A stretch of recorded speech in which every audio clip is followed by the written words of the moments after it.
Mama, it's me, Chucky. My mommy is the best. Super mom, love you much. She helps mommy get those smiles back. To get those back. And those back go back. You wait for the straw brush. Get ready for that super snuggly. That super strong. Hi everyone, welcome back to another exciting episode of Healing for the Soul. I am your host, Robin Stoltman, where every week I feature different guests to help you become the best version of yourself through different methods you may not have heard of or thought of. Today I have my guest, Terry Tucker, on the show talking about Motivational Check.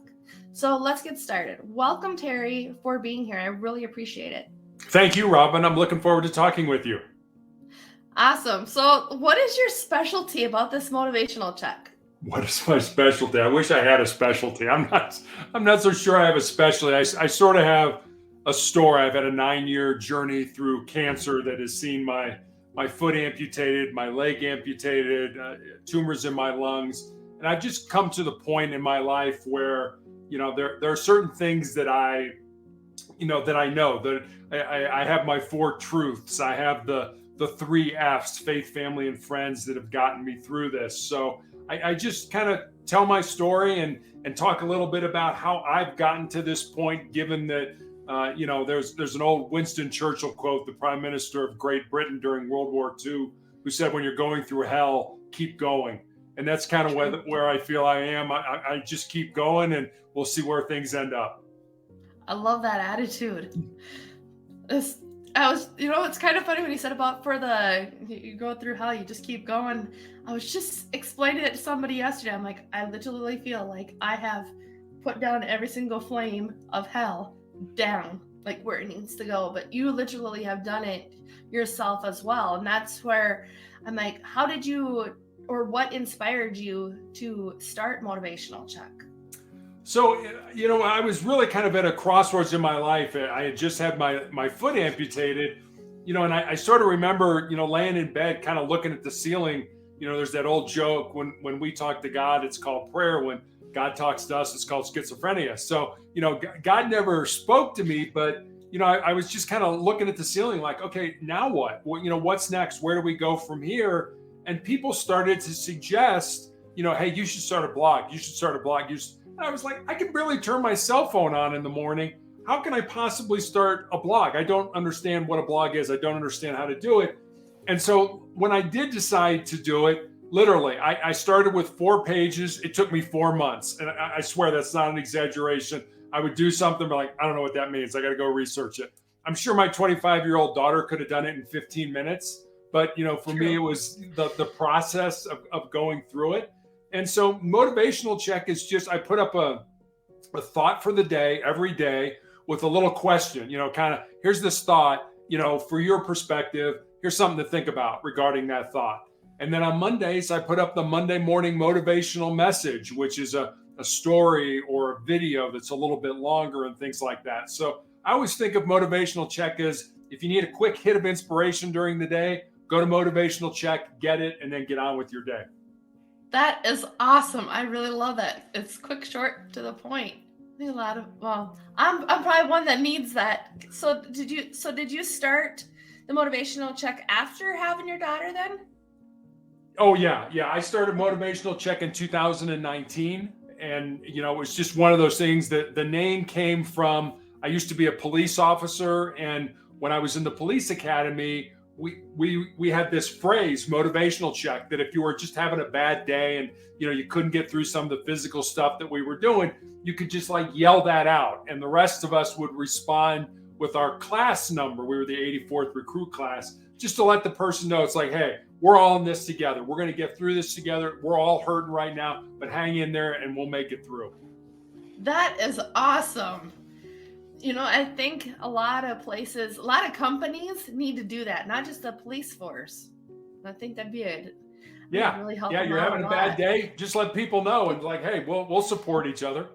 Well, yeah. And then it's more better, loving environment, for everybody to really help. Cause we're not alone on that. That's why I really like that Motivational Check. Cause when I was on your website, said that, and I was looking through, I'm like, this is interesting. I haven't seen a blog website like this, and it was really neat for me when I had seen it. So I encourage any of my listeners or my viewers to take and go to the motivationalcheck.com website.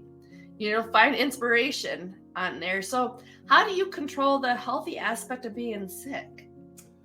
So there are several ways. I talk about my 4 truths, and these are things that really, over these last 9 years that I've been going through this cancer battle, that I've come to know. I mean, they're part of my soul, for lack of a better word. I kind of consider them the bedrock of my soul. They're a good place to build your life on. And I'll give them to you. They're just one sentence, and I have them on a Post-it note that I have here on my desk that I see multiple times every day. And the first one is, you need to control your mind, or your mind will control you. I remember back when I was 15 years old, I had knee surgery, and I was a pretty good basketball player. You can't tell this from looking at me, but I'm 6'8" tall, and I played college basketball. And when I went back playing after having that surgery, my mind kept putting these negative thoughts in. Things like, hey, you're probably a step slower, and coaches aren't going to want to recruit you to play in college. And I was like, no, wait a minute. I'm still playing at an elite level, and coaches are still contacting me. So I had to flip that narrative. I had to take control of what was going in my mind and put something positive in there. So that's the first one. The second one is, we need to embrace the pain and the difficulty that we all experience in life, and use that pain and difficulty to make us stronger and more determined individuals. We're all going to experience pain in our lives. And it doesn't have to be like mine, cancer pain or a chronic illness. You could flunk a test at school, or break up with your boyfriend or your girlfriend, or not get the promotion at work that you think you deserve. Pain is inevitable. Suffering, on the other hand, suffering's optional. Suffering's what you do with that pain. Do you use it to make you a stronger person, or do you wallow in it, want to feel sorry for yourself and let other people feel sorry for you? And that totally is a choice. And it's totally your choice on how you want to deal with that. But I mean, you're looking at me right now. There's no S on my chest. I don't wear a cape. I'm a human being. I have bad days. There are days I cry. There are days I get down. There are days I feel sorry for myself. I just don't let myself stay in that position. I just keep trying to move forward regardless of how bad I feel.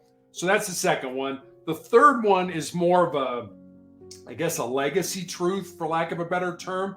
And it's this: what you leave behind is what you weave in the hearts of other people. I think it's important for us to think. That is true. Yeah, I love that one. I mean, it's probably one of my favorites. And it's, we all need to kind of think of the end game, the end of our lives. What are people going to say about us at our funeral? And I'm not telling people to live a life that other people want you to live. You have to live a life that's true to yourself. But what are people going to say about you at your funeral? Would your ancestors be proud of the life that you have lived? They set the table for you. How did you set the table for the next generation? So that's number 3. And then number 4 is pretty self-explanatory. As long as you don't quit, you can never be defeated. So I use those truths to kind of get me through, bad days, hard days, tough days. And so far they have. Well, that is really, really helpful, especially because those are very strong.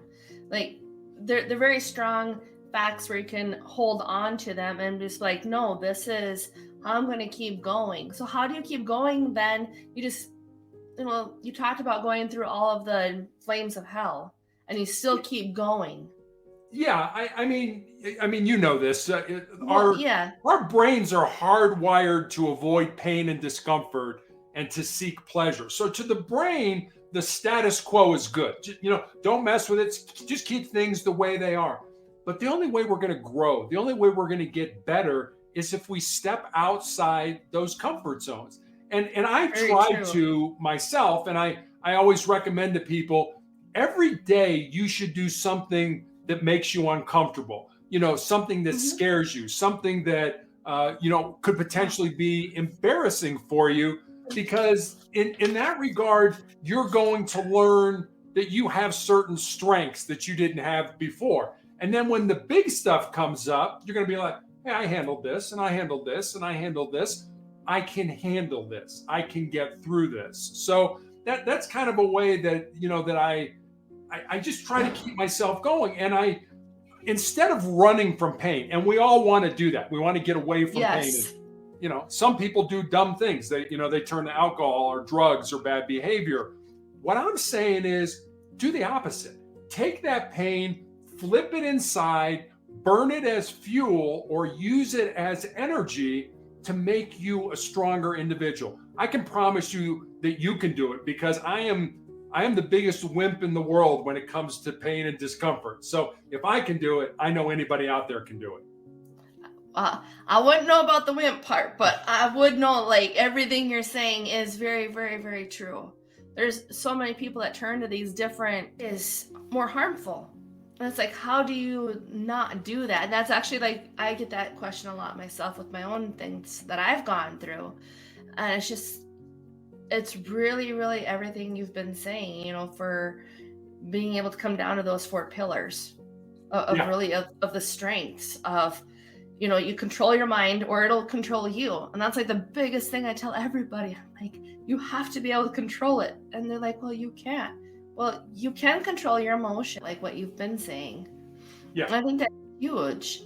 So then at what point did you come up with the first pillar as really, this is what to help you get through? I think I learned that first one kind of at an early age when I talked about experiencing knee surgery. I actually had 3 knee surgeries in high school, I learned that, your brain will attack you, if you want to do anything outside the status quo. But then I also realized the only way I was going to grow was to get outside, that comfort zone and to do things that were difficult. And, especially with basketball, that, there's certain skills when you first start them, it's like, man, I'm terrible at this. Well, life makes it very easy for us to quit, to give up. As soon as we come up against a little bit of a, somebody pushing back or something, oh, that was hard. I mean, if I quit every time, I started to practice a skill because I wasn't any good at it, there's no way I would have played in college. And I think that applies to any skill whatsoever. There was a basketball coach at the University of Indiana many years ago by the name of Bobby Knight, very famous man. And he used to talk about that mental was to physical as 4 is to 1. And, here's this guy who's basically teaching athletes to use their bodies. But what he's really saying is, yeah, all this body stuff, great.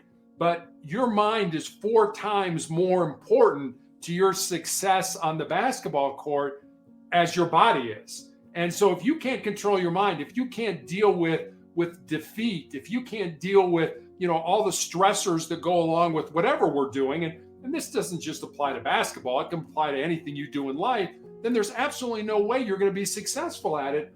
And so, I always tell people, especially when it comes to pain, my pain is going to end someday. It may end through medication, it may end through surgery. Quite frankly, it may end when I die. But if I quit, if I give up, if I give in to pain, then pain will always be a part of my life. You're making me think about my own life. With a lot of the pain. I really, really appreciate this. This is speaking to me. I know it's for everybody else, but I'm like, this is really speaking to me on a lot of things that I'm currently going through and that I have gone through. And it's like, yeah, I love this. This is very, very exciting. So what tips do you have that would help our audience really take charge of their health? I think, first of all, you've got to be responsible for your own health and well-being. And I am the kind of person that I just didn't, but I know people who've done this. I just don't turn my physical being over to a doctor and say, okay, I got cancer. I'm going to do whatever you say. And I mean, I'm sure my doctor at times wants to beat me over the head with a 2x4 for, asking, why are we doing this, or what's next, or where are we going from here? But I want my life to be based on the decisions that I made, not the ones that I didn't or the ones that other people made for me. So I ask a lot of questions. I try to be an informed patient. And there have been some times where, like it was suggested early on, that I try vitamin C therapy, high dose vitamin C therapy. And so I have access to a oncology pharmacist. And I went to her and I said, hey, I want to do this. What do you think? And she's like, well, let me get back to you. Let me do some research. And she came back and she said, you can do this, but all it's going to do is counteract the drugs that we're giving you. So it doesn't make a lot of sense. It's like, okay, that's science behind that. I get it. And then a couple months ago, I read an article about some doctors over in Portugal who were using DHA, which is a fatty fish oil that is very good for your heart, but they were having some success with it kind of as a Trojan horse for cancer cells, where the cancer would take up the DHA and be destroyed. And so I went to my pharmacist again and I said, hey, I want to start taking DHA. What do you think about that? All right, hang on a second. Let me go research it. And she came back and she said, no, you're on a blood thinner right now because of a blood clot I had in my lung from some therapy I had years ago. She said DHA promotes bleeding. So you could be at a higher risk of bleeding. It's like, okay, I mean, that's science, but at least you're saying, hey, I want to do this, or what about this? And you're making somebody give you an answer. And that would be another thing I would suggest. Make sure your healthcare provider is giving you an answer that you understand. If they're giving you doctorese or medicalese or stuff like that, make them say, no, you know what? I'm sorry, I didn't go to medical school. Explain that to me like a human being. I don't get what you're saying. Tell me what's going on so that I can understand it. And if you can do that, then we'll be good. I'm good. But until you can do that, I still want to do this. You better tell me why I can't do it or why I should do it. So I think it's real important we take an active role in our own healthcare. And the other thing I guess I would say are there's kind of two stories here. One is our bodies can do so much more than we ever thought that they could do. Yes. And a ton more. And I remember a story that I had read about a research project that a professor had done at Johns Hopkins University back in the 1950s. And it was a very simple experiment. He took rats and he put them in a tank of water that was over their head. And he wanted to see how long the rats could tread water. And most rats treaded water for about 15 minutes. And right as they were ready to sink and drown, he reached in and grabbed them, pulled them out, dried them off, and let them rest for a while. And then he took them and put them back in that exact same tank of water. And the second time around, those rats treaded water for 60 hours. Think about that. 15 minutes. That's all I can do the first time. Oh, I'm tired. I can't go. I'm going to drown. 60 hours the second time, which told me two things. One, the importance of hope in our lives. We've got to have hope that there's something better, that we're moving towards something that's better in our lives. And two, just how much more our physical bodies can handle. And I have a friend who's a former Navy SEAL, some of the toughest men, I think, in the world in the Navy. And they have what they call their 40% rule, which kind of dovetails with this story. And all that is if you don't think you could swim another lap or run another step or do another push-up, you're only at 40% of your maximum. And you still have another 60% left to give to yourself. So whenever your audience thinks, hey, you know what, I'm at the end of my rope, you're not at the end of your rope. You have so much more left to give to yourself. That is awesome. I had to write down the 40% rule. And that's only at the max. That's 40% of what you think you can do, but you can still do more. Right. I love that. I've never heard of that before. I've always heard of the 80-20 rule. Yeah, that's 80% of your business comes from 20% of your customers. Yeah.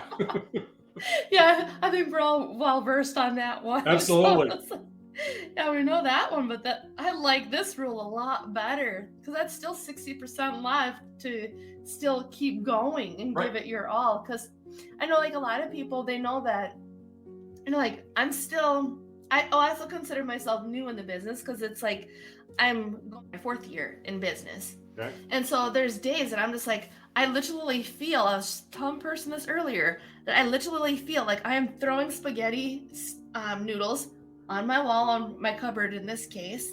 And I'm just hoping that something sticks, but I'm still doing it. And then I'm questioning, why am I still doing this? And it's like, there's days I just want to give up, but I like this. I still got the 60% there who says, keep going no matter what. I really love that a lot.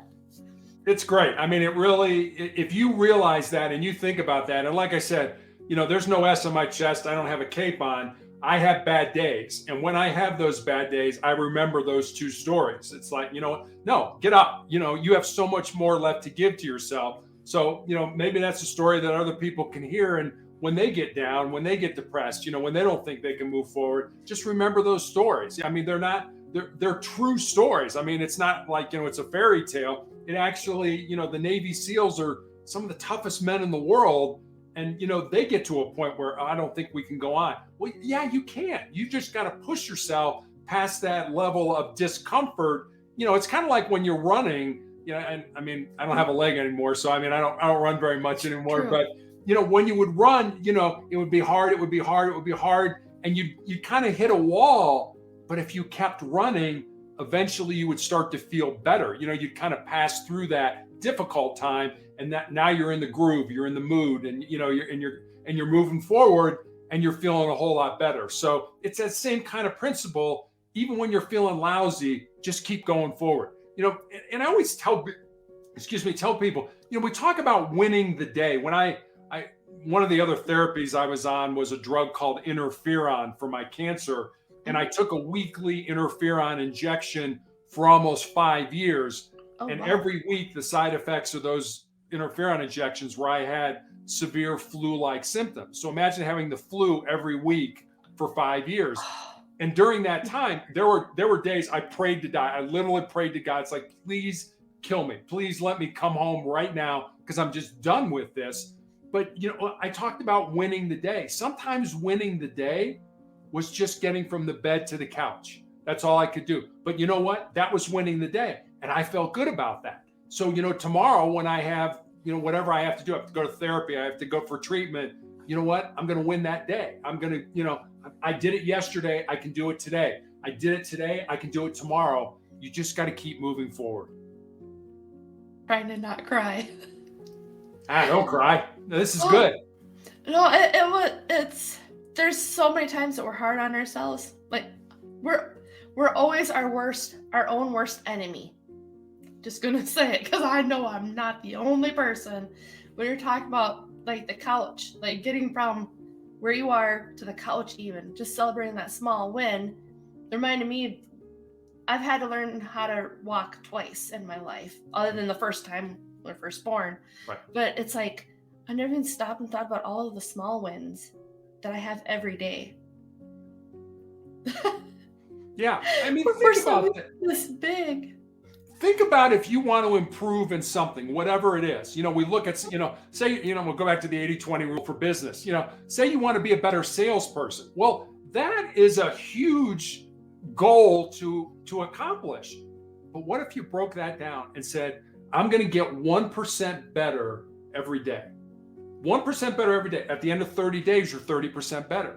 At the end of 2 months, you're 60% better than when you started. And it's much easier to get 1% better every day as a salesperson than it is to say, I got to get better at sales. I mean, that's just so large and so big, you can't wrap your, it's like kind of the old joke, how do you eat an elephant? One bite at a time. You've got to shrink it down to something we can all handle. Just get 1% better every day and think how much better you're going to be at the end of the month.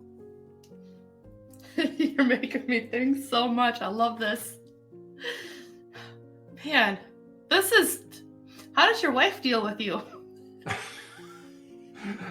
My wife is so great and so supportive. And I always say that, these last 9 years, almost 10 years now have been, if it wasn't for her, I would have been dead a long time ago. So, she kind of like, yeah, go do your podcast. I'll go make the money because, it's, but she's absolutely wonderful, supports me. Our daughter supports me. I have a great family. I always tell the story when I have tumors in my lungs and when I went to my oncologist, she's like, well, we're going to put you on chemotherapy. And I'm like, I don't know if I want to do that. Will it save my life? He's like, yeah, probably not. I said, so you want me to just basically feel lousy for however many months before I die? I said, I don't think I want to do that. So I said, but I'll go home and tell my family. So I go home and I'm sitting in the kitchen talking to my family. Oh, my daughter's automatically, okay, we got to have a family meeting. I'm like, family meeting? There's 3 of us. It's not like we got a big board or something like that. So we sit around the table and we tell our individual, how do we feel about this? And then my daughter's like, all right, let's take a vote. How many people want dad to have chemotherapy? And my wife and my daughter raised their hand. I'm like, wait a minute, am I getting outvoted here? From my family.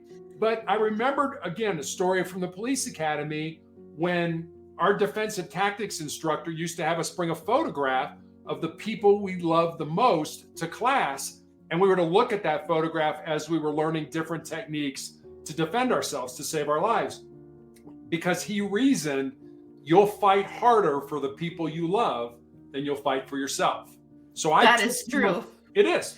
I took chemotherapy because I love my family more than I love myself. And I'm glad I did, because I'm still here. That's true. I'm glad that you're still here. Thank you. And now I like that reason why to have a picture. Like those type of like the why makes you cry.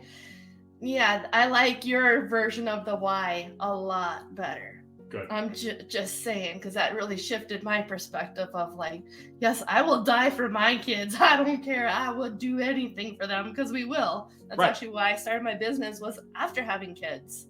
I never started it beforehand. Right. It's actually for them. So no, I love that. So you learned a lot in that, like, it's like the police academy taught you a lot. Obviously, we know this, but that really seems like that's what gave you the strength through all of this too, when you were trying to find that hope to keep going. I think that, yes, like it helped the aspects. It certainly did. And I credit a lot of what I believe or where I am to the years I played team sports. I started when I was 9 and played all the way up through college. And one thing that team sports taught me was to be part of something bigger than yourself.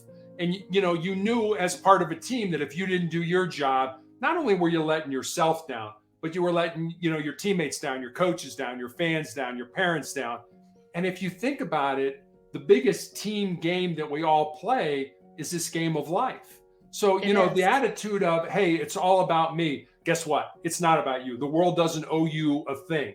If you want something, you got to get out there and you got to fight for it, and you got to make it happen for yourself, because it's not going to come to you. You've got to go get it. So I always look at team sports as being part of something bigger than me. And I'm on a clinical trial drug now for the tumors in my lungs that more than likely is not going to save my life.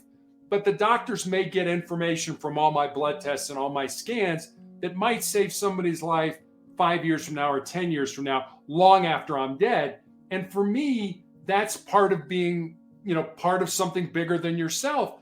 And that to me makes my life have even more meaning, even if I'm not here. That is very, very, very true.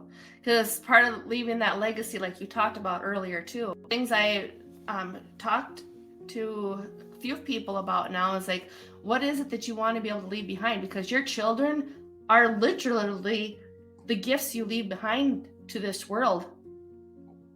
And like what you teach them, you're teaching to other people about how you lived your life. Yeah. And I always, with our daughter, I never wanted to be one of those helicopter parents that kind of, swooped in and solved everything. When bad things would happen, I would kind of step back and be like, okay, good. Let's see how she handles this. Not in a physical, if she was ever in physical danger, but when things would happen at school or things like that. And I'll never forget when she got my height, and actually she went to the Air Force Academy to play basketball. And when she made that decision, I told her, I said, okay, now you've got to call these other coaches that were interested in having you come there and tell them you've made your decision, you're not coming. She's like, no, I'll just send them a text. I'm like, no, you won't. This was about relationships. This was about developing relationships. You're going to call them on the phone. And she was like, I don't, like, yeah, you don't know what to do because you've never talked on the phone before in your life. So we'll role play this for a while. And we did. And it was great because some coaches were like, congratulations, you made a great choice. Good luck to you and stuff like that. And other coaches yelled at her. And, she would get off the phone. She's like, he was not happy. And I'm like, well, what did that tell you?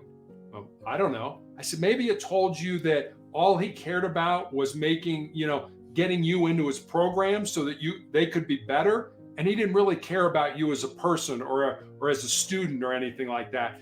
So you got to be careful about the people you develop relationships with. And, I always say, Robin, if I didn't know you, but I knew the 5 people you hung around with the most, I could tell you almost everything about you, because we are a product of the people we hang around with. And, if you're around people that are negative and, not having your best interest in mind, get those people out of your life.